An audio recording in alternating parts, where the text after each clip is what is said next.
आखिर हम कैसे ध्वनि के बारे में विस्तृत रूप से आज हम इस चैप्टर को लेके आए हैं कि आखिर ध्वनि है क्या। जब तक आप ध्वनि के बारे में नहीं जानोगे आप मंत्र शक्ति को कभी जागृत कर ही नहीं सकते। आप किसी भी इष्ट को, किसी भी देवता को या उस व्यक्ति की सिद्धि को कभी प्राप्त कर ही नहीं सकते। ध्वनि विज्ञान ही है। आपने देखा होगा इतिहास में मैंने पढ़ा है कि तानसेन के पास एक ध्वनि राग था। एक राग, एक ध्वनि, मतलब एक ऐसी जैसे होते हैं ना, टीवियों में देखा है, मूवियों में देखा है, जो गाना बजते हैं राग, समझो राग कुछ अलग ही होता है। तो एक ऐसा राग था जिसे हम दीपक राग बोलते हैं। दीपक राग में ऐसे शब्दों का चयन था, ऐसे शब्दों का उच्चारण था। शब्द वही थे जो छोटा आ से लेकर ज्ञा तक शब्द यही है, लेकिन उनको उच्चारण की जो क्रिया, जो विधि थी, उस विधि के उच्चारण से नेचर में जो भी एनर्जी रहती थी वो आके एक जगह अवशोषित होकर वहां पे आग पैदा हो जाती है। इसी वजह से यानी जब वो राग गाया जाता था तो लोग कहते थे कि गाते समय, गाने से पहले एक दीपक को रख दिया जाता था जिसमें आग नहीं लगाई जाती थी। जब वो राग स्टार्ट होता था और राग आग के टाइम पर जब खत्म होते होते होते उस दीपक में अपने आप आग जल जाती थी। उसे कहते हैं हम ध्वनि विज्ञान। तो सवाल उस राग का नहीं है, सवाल उस राग में जो शब्द हैं उन शब्दों के उच्चारण से है कि उन शब्दों को उच्चारण करने वाले ने इस तरीका से उच्चारण किया कि वाइब्रेशन ऐसी हुई उन शब्दों के उच्चारण होते समय कि जाके जिस लिए वो राग बना है वो राग ने अपना कार्य कर दिया। तात्पर्य मेरा ये है कि आप जरा सोचो ध्वनि विज्ञान क्या है। आज हम विस्तृत रूप से आपको बताने वाले हैं। देखो, सबसे पहले चाहे दुनिया की कोई भी क्रिया क्यों ना हो, दुनिया की छोटी चींटी को चलने से लेके हाथी या बंदूक की गोली से लेके पत्थर, या दुनिया की हर एक क्रिया कोई भी क्रिया हो, सबसे पहले कोई क्रिया करने के लिए, होने के लिए सर्वप्रथम जरूरी क्या है? पावर। पावर का मतलब जैसे आप किसी को पत्थर मारो या पत्थर ऑटोमेटिक, जैसे मान के चलो जैसे आपस में पत्थर एक पहाड़ पर रखे हुए हैं, या तो जब तक उसे पावर नहीं मिलेगी तब तक वो गति नहीं करेगा। या देखो, अपने आप अगर पत्थर से पत्थर टकराता है तो एक संयोग होगा, और उसको टकराने के लिए भी किसी ना किसी का फोर्स जरूरी है। या तो धरती हिलेगी या हवा चलेगी या कुछ चलेगा, तो वो होगी आपकी पावर। यानी जब पावर आप किसी पे लगाओगे, जैसे एक तुमने पत्थर मारा या गोली मारी, बात समझिएगा, पत्थर आपने यूं मारा कहीं पे भी, तो आप जब पत्थर को मारोगे तो आपकी पावर लगेगी। भाई ताकत नहीं होगी तो पत्थर कैसे मारोगे? तो पत्थर जब तुम मारोगे तो वो होगी आपकी पावर, ठीक है। और जब पत्थर जहां घलेगा तो उसमें होगी हलचल। बड़ी गौरता से समझना, जहां पत्थर घलेगा, जैसे पत्थर पत्थर से टकरा गया, पत्थर दीवार से टकरा गया, व्यक्ति से टकरा गया, कहीं से भी टकराया, तो वो हुई उसकी वाइब्रेशन यानी हलचल। जहां पत्थर टकराएगा वहां होगी हलचल, और जब हलचल होगी तब वहां से पैदा होगी ध्वनि। एक कुम्हार, एक लोहार अपने हथौड़े को जब मारता है तो सर्वप्रथम अपनी फोर्स लगाता है, यानी एनर्जी खर्च करता है, ऊपर ले जाएगा, यानी उसकी एनर्जी खर्च हुई, और जब जाके वो किसी चीज में मारेगा तो उसमें वाइब्रेशन होगी, यानी जिस चीज में वो टकराएगा तो उसमें हलचल होगी, वाइब्रेशन होगा। उस वाइब्रेशन से जो तीव्रता निकलेगी उसे कहते हैं हम ध्वनि। बस इसके अकॉर्डिंग मंत्रों में इससे उल्टा होता है। ध्वनि को समझने के लिए पहले हमें पावर को समझना पड़ेगा। जब पावर को समझेंगे तब हमें वाइब्रेशन समझ में आएगी, जब वाइब्रेशन समझोगे तब ध्वनि समझ में आएगी। लेकिन ठीक मंत्रों में विपरीत होता है। मंत्रों में सर्वप्रथम हमें ध्वनि उत्पन्न करनी पड़ती है। जब ध्वनि होगी तब वाइब्रेशन होगा, तब वाइब्रेशन होगा, तब जाके पावर बनेगा। ये पावर वो पावर नहीं है जो तुम अपने हाथ से पत्थर को फेंकने में खर्च करते हो। ये पावर वो पावर है जो तुम्हारे पास है नहीं। और जब हम उल्टी गति करते हैं मंत्रों के द्वारा, देखो ये नॉर्मल गति है, आप किसी पत्थर को फेंकोगे, ये जो दिख रहा है खुद की ताकत, खुद की एनर्जी है, इसमें तुम्हें पहले पावर लगानी पड़ेगी तब ध्वनि निकलेगी। लेकिन इसके विपरीत मंत्रों में क्या होता है कि तुम्हें पहले ध्वनि निकालनी पड़ेगी फिर जाके आपको पावर मिलेगी। इसके ऊपर जब तुम ध्वनि निकालोगे तब वाइब्रेशन होगा, वाइब्रेशन होने के बाद जिसके लिए वाइब्रेशन हो रहा है वो फिर पावर आपसे जुड़ेगी, यानी वो देवता या वो शक्ति आपसे जुड़ेगी। जैसे दीपक राग में होता है या अन्य चीजों में होता है। अब हम समझते हैं कुछ ध्वनियों के बारे में। ये तो होगी मंत्र शक्ति। अब हम कुछ ध्वनि के बारे में समझते हैं क्या क्या ध्वनि होती क्या क्या है। देखो, ध्वनि होती है लगभग 3 प्रकार की। कैसी? एक सामान्य ध्वनि। ध्वनि एक सामान्य, जैसे आप मध्यम मध्यम अच्छा क्यूट सा कोई गाना चल रहा हो, वो सुनने में बड़ा मजा आता है। अगर उसी गाना की आवाज एकदम तीव्र कर दी जाए थोड़ी अधिक हो जाए तो आपको पसंद भी आएगा और आप एडिटेड भी करोगे कि यार बंद तो कर दो, बहुत सिर दर्द देने लगता। जो सिर दर्द दे थोड़ी थोड़ी उसे कहते हैं मध्यम ध्वनि, वो हमें पसंद भी आती है और हम उसे नापसंद भी करते हैं। एक होती है ध्वनि की उच्च फ्रिक्वेंसी, ये जो बिल्कुल हमें बिल्कुल भी पसंद नहीं है, आप समझे ना। जैसे छोटा सा उदाहरण देते हैं, सर्वप्रथम जो हमें बिल्कुल पसंद नहीं होती, जैसे मान लीजिए किसी व्यक्ति को दारू पसंद नहीं है, वो पहले नंबर उसे दारू पसंद नहीं होगी, लेकिन जैसे ही आप उसे धीरे धीरे पिलाना स्टार्ट करोगे तो बिगनिंग में जब एक दो बार पी लेगा तो वो पसंद करेगा, ना पसंद करेगा, पसंद करेगा, ना पसंद करेगा, लेकिन जब वो पीने लगेगा तो उसे वो दारू पसंद आ जाएगी। बस इसी प्रकार ध्वनि। लेकिन मंत्रों में ऐसा नहीं होता, मंत्रों में इसके ठीक विपरीत होता है। सबसे पहले मंत्रों में हमें ध्वनि पसंद नहीं आती, जैसे दारू है, लेकिन जब उसको उच्चारण करना स्टार्ट कर देते तो उसमें वाइब्रेशन स्टार्ट हो जाती है, यानी पावर उससे निकलना स्टार्ट हो जाती है उस ध्वनि से। सही से उच्चारण करने पर ध्वनि से जब पावर निकलने लगती है तो वो पावर हमारा माइंड अवशोषित कर लेता है। इस वजह से हमें वो मंत्र, वो पूजा, वो पद्धति, वो साधना थोड़ी थोड़ी अच्छी लगने लगती है।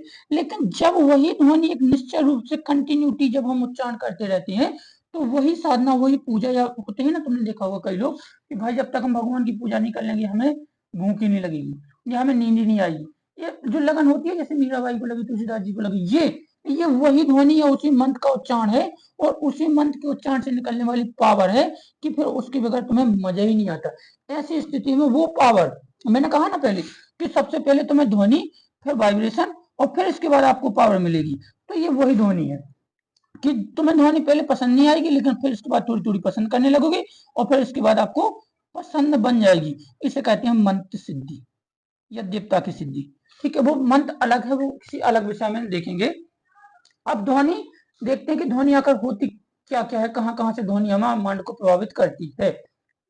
देखो, जैसे आप किसी भीड़ में खड़े हो, आप समझना बड़ी गौर से, किसी भीड़ में खड़े हो, यदि कोई तुम्हारा नाम ले ले, दीपक दीपक दीपक, या सामने से कहीं पे आपकी आप नाम उच्चारण होता हो, अनाउंसमेंट होता हो कि दीपक जहां कहीं भी स्टेज पे आने की कृपा करें, तो तात्पर्य हमारा ये है कि देखो, शब्द छोटा आ से लेके ज्ञानी तक है, इसी में ब्रह्मांड के सारे शब्द जुड़े हुए, सबके नाम है, सब कुछ इसी में है।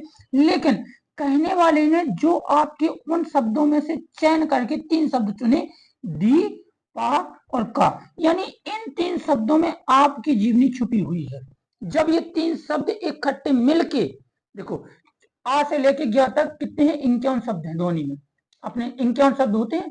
तो इन 51 शब्दों में जब कोई 3 शब्द उच्चारण करेगा एक साथ लय तालमेल से, ऐसे नहीं कि दी एक सुबह कह दी, पा शाम के कह दी और का दोपहर में कह दी, वो नहीं। जब ये तीनों शब्द एक साथ उच्चारण करेंगे तो इन शब्दों में जो व्यक्ति की जीवनी छुपी होगी या जो व्यक्ति इन शब्दों से संबंधित होगा वो आपको जरूर जवाब देगा।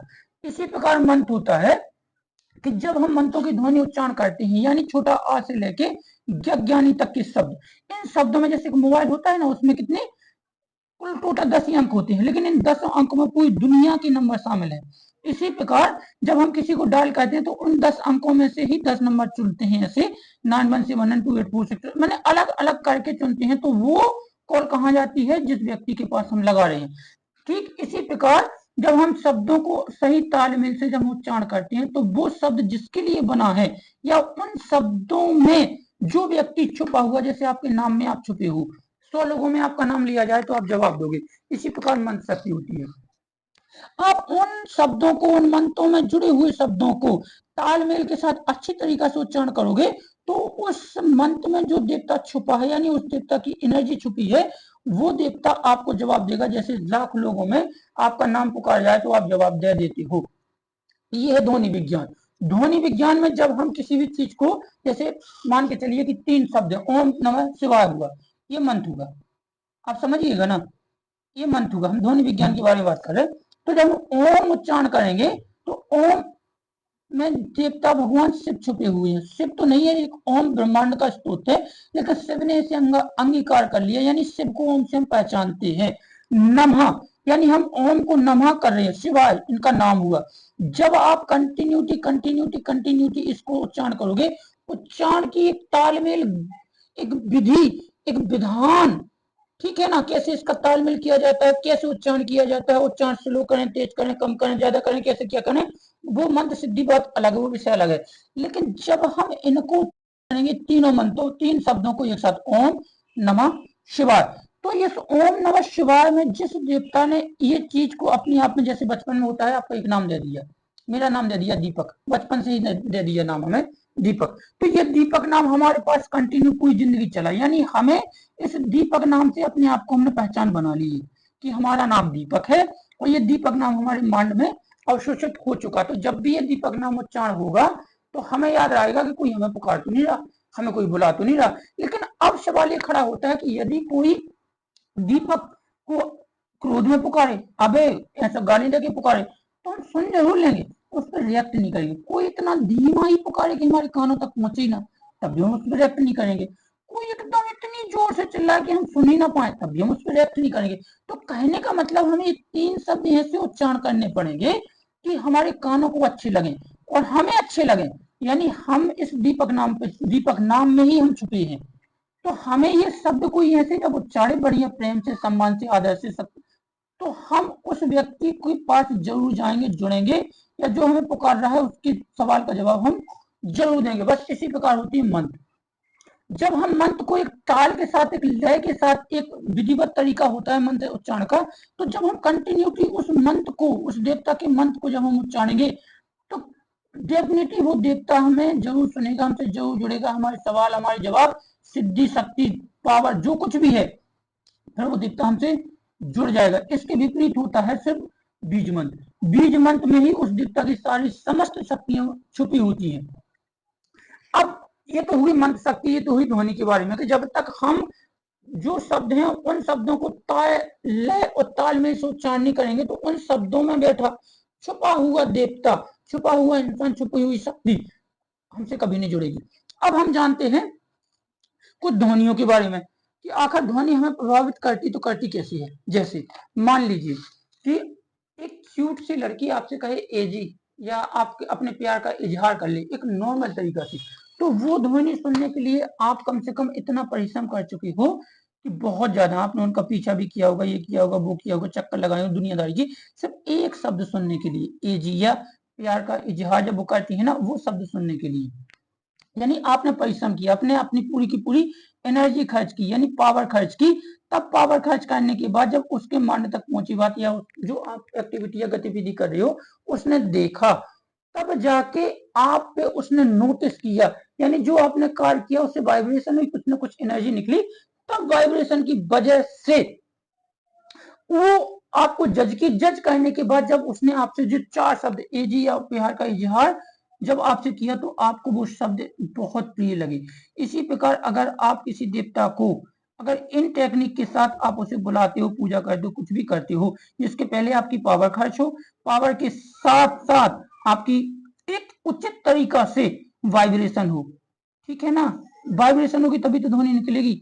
तब जब ध्वनि निकलेगी तो पावर आपकी पुनः आपकी पावर उस देवता की पावर से जुड़ेगी, किसके जरिए, ध्वनि के जरिए। बस फर्क इतना है कि वो ध्वनि ढंग से उच्चारित की जाए।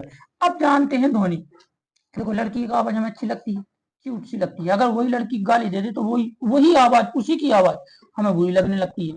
गाने की आवाज बड़ी मधुर लगती है, लेकिन अगर वही गाना तालमेल स्वर के साथ ना हो, तेज हो, ऊंची आवाज में हो, तो वही आवाज हमें गलत लगने लगती है। शेर की आवाज, जब शेर दहाड़ता है तो दहाड़ना उसका स्वभाव है, लेकिन वो दहाड़ हमारे अंदर बसी हुई है कि उस दहाड़, यानी शब्द वही है, दहाड़, छोटा दा, बड़ा हा, छोटा, लेकिन इन शब्दों को जब हम उच्चारण करने वाला कुछ गलत गतिविधि से तेज आवाज में उच्चारण करता है, तो हमारे अंदर, आप समझे ना, ये दहाड़ बैठी हुई है, शब्द वही है, लेकिन इसमें से ध्वनि कुछ विपरीत दिशा की निकल रही है, कुछ अजीब निकल रही है, जिसकी वजह से हमारा मन इस पर रिएक्ट करेगा, हमसे डरेगा, या मतलब जब इतनी तेज आवाज में जब से निकालता है ना अपनी दहाड़, तो हमारा रिएक्ट मन डर जाता है, भयभीत हो जाता है, यानी तेज है ना। तो भाई इसी तरीका से ध्वनि का एक विज्ञान होता है, अगर उसे तुम तालमेल के साथ या अनुचित रूप से जब हम उच्चारण करते हैं, तो बस समझ लीजिए कि सामने वाली इष्ट या देवता या कोई भी आपसे जुड़ेगा नहीं, क्योंकि उसे भी बुरा लगता है। जैसे कोई लड़की ऊंची आवाज में बात करे, या कोई भी हमें गाली दे, कुछ भी दे, या ढंग ढंग से हम मान सम्मान ना करे, तो हमें बुरा लगता है।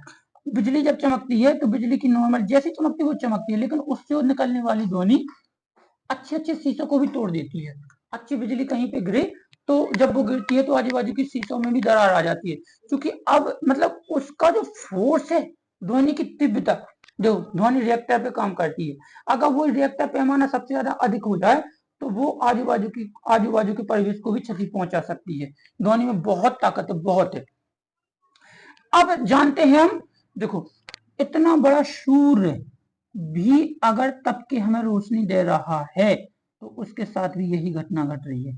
सबसे पहले वो अपनी पावर एनर्जी लॉस कर रहा है, फिर वाइब्रेशन हो रही है, फिर उसमें से ध्वनि निकल रही है, तब फिर रोशनी निकलेगी। चौथा स्टेज होता है रोशनी, तीसरा स्टेज होता है ध्वनि, दूसरा स्टेज होता है वाइब्रेशन और फर्स्ट स्टेज होता है पावर। यानी हमें पावर को जब हासिल करनी है, किसी मंत्र को सिद्ध करना है या किसी शक्ति को जागृत करना है या कोई सिद्धि प्राप्त करनी है, तो सबसे पहले आपको अपनी स्वयं की पावर से ध्वनि उत्पन्न करनी पड़ेगी। ध्वनि भी एक तरलता, एक निश्चय रूप से, फिर वाइब्रेशन होगा, फिर जाके आपको उस देवता की पावर मिलेगी। आई होप आपको कुछ समझ में आया कि ध्वनि विज्ञान आकर है क्या। वैज्ञानिक रूप में जब इसे समझेंगे तो रिएक्टर पैमाने पे समझना पड़ेगा, और रिएक्टर पैमाने पे ओम से बड़ा कोई ध्वनि उच्चारण करने वाले या सबसे जो तीव्रता जो फ्रिक्वेंसी ओम में है, दुनिया की किसी भी शब्द में वो फ्रिक्वेंसी नहीं है। यहाँ से जाके ब्रह्मांड में भी जो ध्वनि गूंज रही है या ध्वनि चल रही है, भाई ध्वनि ही है जो किसी ना किसी को आंशिक रूप से एक दूसरे में कनेक्टिविटी करके रखती है। अपने घर में भी अगर कोई किसी से बात ना करे तो क्या कनेक्टिविटी बन पाएगी? कभी नहीं बनेगी। अगर अपनी तो आप जिससे जीवन साथी बनाना चाहती हो बन रही है, अगर उससे ध्वनि के जरिए उससे कनेक्टिविटी ना करो तो क्या वो बन पाएगी आपसे? मिल पाएगी, जुड़ पाएगी? कभी नहीं बनेगा।